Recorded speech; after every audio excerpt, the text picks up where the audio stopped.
Chit fund কেলেঙ্কারির ঘটনায় ধৃত তৃণমূল নেতার ছেলে তহসিন আহমেদ রবিবার আসানসোল উত্তর থানার পুলিশ ধৃতকে আসানসোল আদালতে পেশ করে।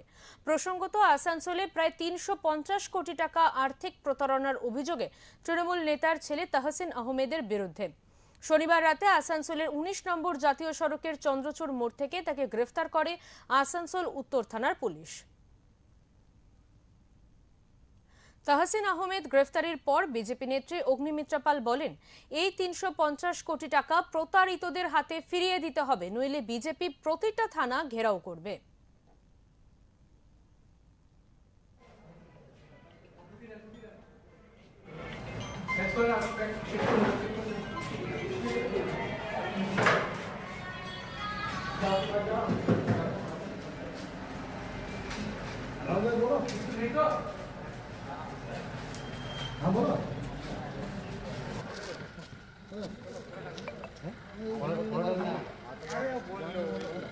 মমতা ব্যানার্জি, আপনার পুলিশ গতকাল চিটফান্ডের স্ক্যাম ৩৫০ কোটি টাকার আপনার মাইনরিটি সেলের ভাইস প্রেসিডেন্ট শাকিল আহমেদের ছেলে তহসিন আহমেদ কালকে আপনার পুলিশ নাকি ধরেছে।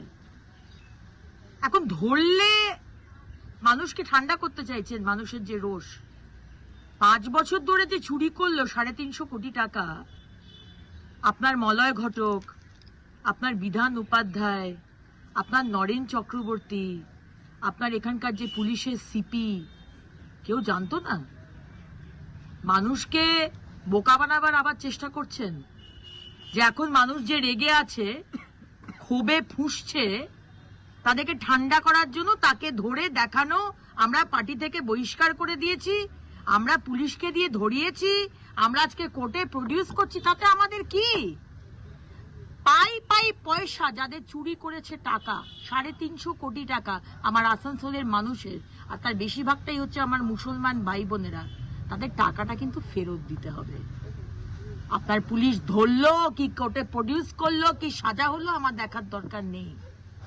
টাকাগুলো যা চুরি করেছে মানুষ, সাধারণ মানুষ বাড়ি বিক্রি করে, লোন নিয়ে, জমি বিক্রি করে এই তহসিন আহমেদ, শাকিল আহমেদের কাছে টাকা পুঁজি রেখেছিল।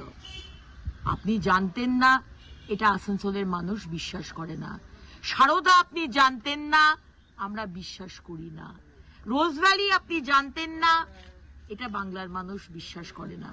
তাই এই ফার্স, এই যে নাটক পুলিশকে দিয়ে আপনারা বিরাট কাজ করছেন, আপনারা সত্যের পথে, সত্যের সাথে, এগুলো বোঝাবার দরকার নেই।